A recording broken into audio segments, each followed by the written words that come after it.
My name's Ben and I'm recording. My name is Ethan. My name is Liam. And I'm Haley. I know that France had once colonized Canada, so do you often see French influence in Canada? So so Canada is a bilingual country, so anything that, Canada is comprised of provinces, and one of the biggest provinces is the province of Quebec, and that province is predominantly a French-speaking province. So everybody in Quebec is very strong in speaking French, and they have their own French styles. The language is not the same French as the European French, but it's very, it's got a lot of slang in it. Montreal is one of the cities that are very bilingual, so everybody in Montreal speaks fluently French or English. You can speak to anybody in either.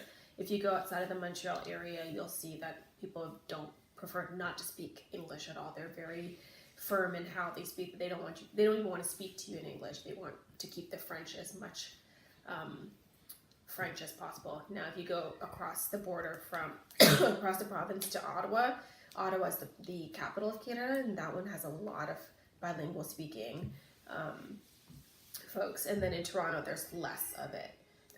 But because Toronto is such a huge hub for international business, there's a lot of folks that speak both, just because you have to be able to interact with both languages, regardless of whether you're working with somebody from Vancouver or you're working with somebody in Quebec. You have to be able to interchange between both languages pretty quickly. Alright, do you know much about Canada, like as in history, or did you learn about it in school? I did, so if you ask me, I probably won't know too much because I don't remember it. I mean, but I can certainly, I really probably don't remember it. What do you think are Canada's most important historical events? So the year that Canada became independent and separated from the British is very important. So Canada's independence from others and its individualities. And what else? It's funny because every month has a holiday, and February was one month that didn't have a holiday. And about 5 years ago, Canada felt like there should be a holiday in February, so they made up a holiday, and it's called Family Day, which is, I think, is an interesting change because, to dedicate a day for people to specifically spend time with families is to bring, to create a holiday just for that is something I think is pretty special. Canada having a large economy, what would you say would be Canada's main exports? Their exports, probably their energy. I think they do a lot of mining out in the west over east of Vancouver area. There's a lot of mining that's done there. Their natural resources are a huge part, and ice wine is actually ice wine is a type of wine that's grown in the Niagara Falls area, and they produce 80% of the world's ice wine, which is I thought was kind of interesting, in that because that's only done when the grapes are frozen in the winter, and they can convert to wine, and it makes the wine very sweet. So, do you think that North Atlantic Free Trade Agreement, also known as NAFTA, was beneficial for Canadians? Yes, absolutely, because it allowed import and export between Mexico and U.S. and Canada without high taxes. Yeah, absolutely. So Canada's population is significantly lower than the US's, even though Canada has more land. Are there a lot more rural areas in Canada compared to America? Yeah, I mean, the biggest cities in Canada are going to be the East Coast and the West Coast. So Toronto, Montreal, Quebec has a lot of people, as well as Vancouver, the coastal areas.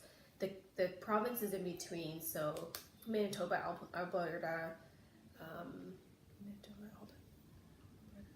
Saskatchewan, and those three provinces, they're the middle part, so they're flatlands, and there isn't a ton of population there. And Canada is big, but you have to count the entire Northwest Territories, and that's all rural area. So like anything north of PI, and it's a lot of Aboriginal people, and so it's not a lot of people up there.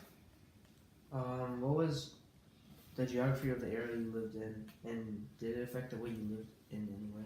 Oh yeah, sure. So I grew up in Toronto. I grew up just outside of Toronto, so it's maybe 20 minutes or 30 minutes from downtown Toronto. So I grew up in the city, so I love the city. I love the metropolitan. So absolutely it affects how you grow up. The fast pace. If you talk to someone in the middle, they probably don't like the fast pace. Is Canada as cultural diverse as the U.S.? I would say probably more. I would probably argue that it's probably more because of I grew up in Toronto, so it's very multicultural. So you have a very large mix of different cultures and everything from celebrating who they are, where they came from, as well as the foods. And I felt like it was much bigger than it is here, but that's probably biased because I grew up there. But I think it was actually pretty funny because I'm sure you know who Aisha Curry is, who was Stephen Curry's wife. She grew up in Toronto, and one of the comments that she made in a recent interview with, what was it, Jada Pickett's Red Talk Table on Facebook, she talked about how she grew up in Canada and didn't ever feel like she was a person of color, ever, because she grew up, it's a very multicultural, but as soon as she moved to the States in North Carolina, she automatically felt isolated and pinpointed as labeled as someone of color. So I thought that was a very interesting comment coming from someone who lived in Canada moving down to the United States. So do you think that people in Canada celebrate other cultures a lot more than they do in the U.S.? I think so, but that's because I grew up there. I mean, you know, we enjoy the culture and the cuisine of other cultures much more than I feel like I do here. You know, there's a whole town called Little Italy. There's a whole town called Greek Town. There's a whole Chinatown. There's a Japanese town. So there's a Korean town. There's a whole community just north of Toronto that's all Cantonese speaking. And so people that come over from these countries, they don't even need to speak English because you're fully integrated into the culture that you don't even have to. Your grocery store, your banking, everything is done in Cantonese, so you don't even have to learn English. So I think so, but you know, we certainly try. I think you know the United States, well, especially in the DC metro area, it's very multicultural. I think we certainly try. Are there a lot of Inuits in Canada, or were there not many of them where you live? Or like natives in general? Yeah. Not a ton where I live, because I live in the city, so there's a lot of, you know, advanced technologies and, you know, the conveniences of life. The Inuits obviously live further outside of the rural areas, so you're not going to see a ton of them come in to the city. The Canadian Charter of Rights and Freedoms was signed in 1982. Living in Canada, what do you think life would have been like if you were guaranteed, You didn't have if guaranteed. you weren't guaranteed freedom of religion, of thought, of expression, of the press, and of assembly? What do I think it would have been if we didn't? Do you think you would have I think that would have changed. Well, I think we probably would have still lived there, but I think you probably couldn't celebrate it as much and have this mixing. That's why they call Toronto the biggest mixing bowl, because it's such a mix of different cultures. I think it would be a shame for us if we would not appreciate the other cultures that we have, that we get to see and experience. So yeah, I think it would definitely change. How different is the Canadian government from the U.S. government? Oh boy. I think it's very different. My understanding is that we can call it an election at any time. It's very different versus here, where you have one every 4 years, right? So if you were at any point unhappy with the current situation, the parliament could call an election and change the prime minister at any time. That's significantly different. So we're going to talk about some current issues. Did you see like air pollution and wildlife endangerment issues occurring in either your area of living or another region in Canada? In Canada, so like I grew up just outside of Toronto, so in Mississauga. I actually found that sure there's a lot of companies that are there. Everywhere that I've worked while I was in Canada, I've always found that they're very conscious of waste, right? So you're always recycling, you're always reusing your water bottles. In Canada as a whole, so I can't speak for all of Canada, but I know Toronto as a whole is very aware and intentional about how they use waste, right? So do we have a lot of factories? No, not really. There is some if you drive outside of Toronto because there's access to natural resources. You're gonna have factories that convert natural resources into energy that we could use, right? But not a ton. And Canada's always probably better than the U.S. in terms of recycling and energy conservation, right? Where there's a lot of my last year there's a lot of markets out there that they're called zero waste. So you go in and there's no bags for you to use. There's no grocery bags for you to even put your produce in. Everything is you have to buy their glass jars, or you bring your own glass jars in to refill it with peanut butter or ham or whatever it is. So the intention is to produce zero waste. So everything you're using, you're consuming it, and then you're reusing those jars and coming back in and reusing those same jars. Did they ban straws? Like DC recently just banned straws. So do they use straws there? Paper straws now. There's paper straws everywhere. Yeah. I don't. That's going to take a while, right? Yeah. Breaking a habit of someone is of a whole culture is going to change. But I think that's coming, and I think that's great. I think we should totally do that. Okay, so what do you think Canada's government should do about the rights of the Indigenous people, and what do you think should be done? I really don't know how to answer the question. I don't know. Do they not have rights? I'm assuming that they should have rights. I'd be surprised if Canadians didn't give them rights because of how Canadians' beliefs are there. Yeah, they're trying to pass a bill, but it's been like moving really slowly, and it's been like the worst for a couple years. They just want to push it through, but they're like they don't have the same rights right now. But there's a bill that they're just trying to get passed. Yeah, I'm sure there's reasons why it hasn't, but I'm sure that would be good for them. I mean, there are with law and any laws that pass, you're always going to have the opposition. You're always going to have opposition tends to have money, and opposition with money can delay, and I think that's probably a big part of it. What are the most major Canadian holidays? So the major ones is obviously Canada Day, which is July 1st, is a huge one. That's specifically Canadian. If you didn't know that our Thanksgiving is different from the American one, it's the same weekend as our Columbus Day, but their holiday is different. Their Thanksgiving's different. We have a holiday at the beginning of August called Victoria Day, which is to celebrate the Queen's birthday. What other holidays are really big? Just like you guys have Black Friday after Thanksgiving, Canadians have Boxing Day right after Christmas, which is their biggest holiday of shopping, which is actually adopted from the British. So that's, after the holidays, they're trying to get rid of everything. So they're all big holidays. What does Canada Day do? Is it just celebrating Canada? Or is It's the same thing as the July 4th, like you would celebrate. Yep, Yeah. July 4th. It's the same thing Canadians celebrate. What are some holidays your family brought to Canada from Vietnam? So the Lunar New Year, which is one that we all celebrate as Vietnamese, we all celebrate that. We continue to celebrate that we brought over. We celebrate the what other ones do we really celebrate? The Tết Trung Thu, which is the lunar, not the lunar, what is it? The Lantern Festivals. Like that one, we celebrate that one as well. I'm trying to think if there's any other ones that we celebrated that are Vietnamese that my parents brought over. And then not holidays, but rituals like the anniversary of your grandparents' death and stuff like that. We always remember those days as well. Would you say there is more Vietnamese people in the area you live now or in the area you lived in Canada? Oh, definitely more. I lived in Canada.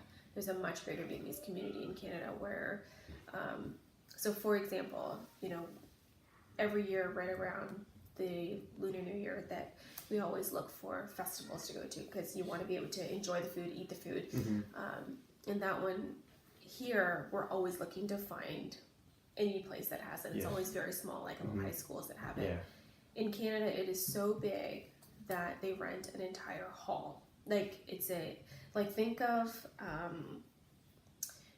of the Dulles Town Center and having two of the big rooms. So one room is dedicated as an auditorium, it's like a theater. So it's an auditorium for the concerts and the arts, celebrating the arts and dance and the singing. And then the other one is the market of the little things that you can buy for Lunar New Year's, as well as the food that you can eat that you only get around New Year's. So it's much bigger compared to what we get here. So yeah. How different are cultural traditions in Canada compared to America? Cultural traditions. Trying to think of what I found that was really different. I think the Canadian way is very, they're more in tune with, so like if you work for a company, they're very in tune with their employees. Americans on the East Coast aren't anywhere as close to how the West Coast. The West Coast is very similar. They're very in tune with how they treat their employees.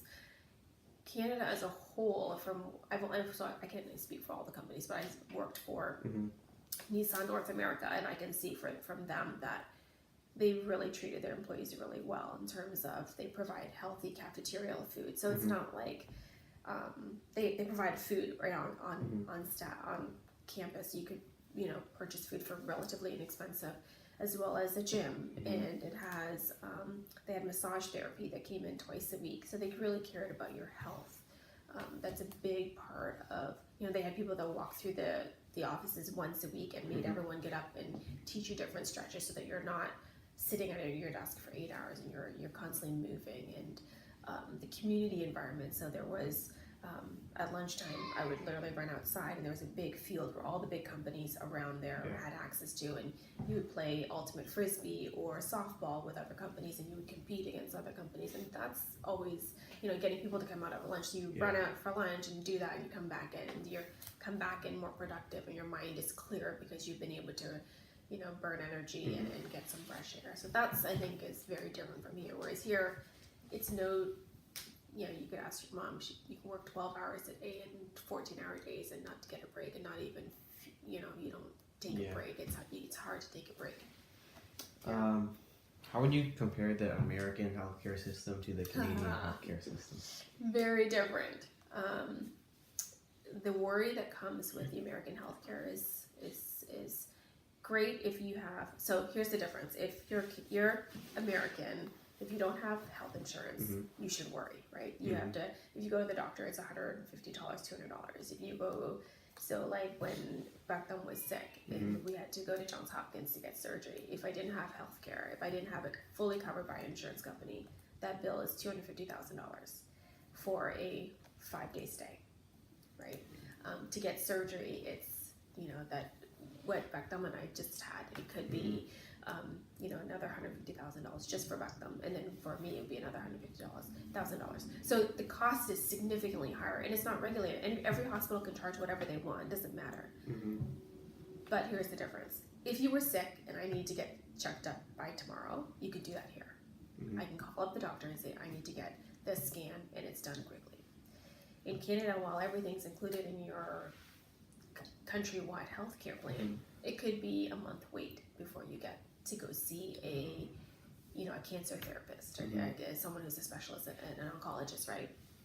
So that's the difference. But it's all covered.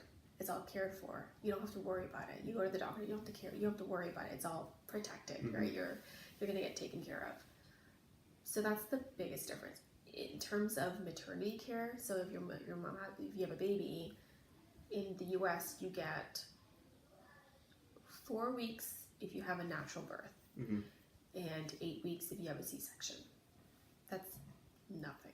In Canada, you get a year, and it's the difference. It's all paid, so you get a year off, and you get paid 60% of your salary for that entire year while you take care of your baby. Because in Canada, they believe that first year of your child's baby, that first year of growth, it is so important that the child is near their mother or their parent for that entire year.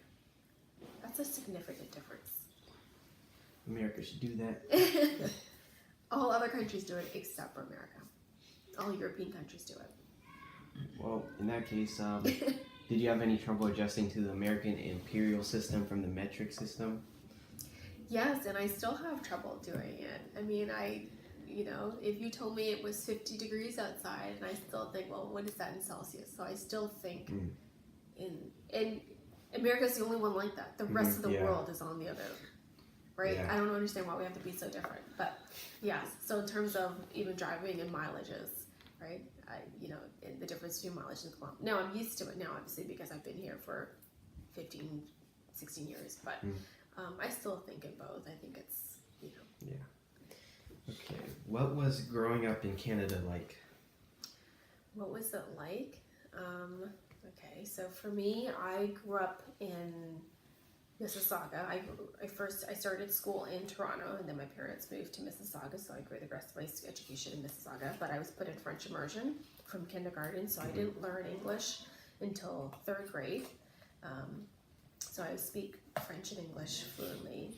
The benefit of having that all the way through high school is when you graduate university, because I could speak both. It was really easy for me to find a job, because any headquarters that was based in Toronto, they wanted someone to be able to speak English and French, because if you had to work with business people or interact with conversations with anybody in a company, and you had to be able to switch between French and English really quickly. So that was one big difference. I had to learn French because everything was in French. Everything was in French up until I switched to 9th grade. So math was in French, science was in French, history was in French. The only thing that was in English was English and gym. And art. Everything else was in French. Are you still fluent in French? No, I wish I was, because I haven't spoken it every day for the last 16 years. I don't speak it as, but I can read it perfectly fine, and I can speak it. I just probably won't speak it as fluently, but I think if I was to go back in probably a couple of days, I'd be back to fluent. How different are your kids' childhoods compared to yours?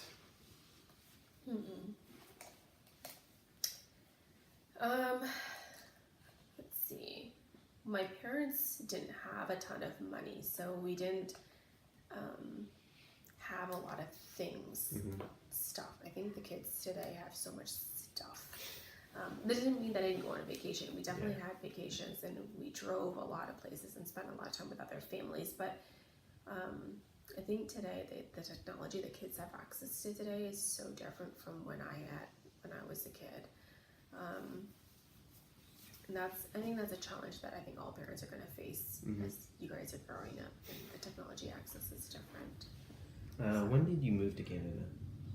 When did I move to Canada? So I immigrated my family left Vietnam in 1980. So we got to Canada, I think 1981 I got to Canada. If you didn't meet Uncle Tom, do you think you would be living in America today instead of Canada?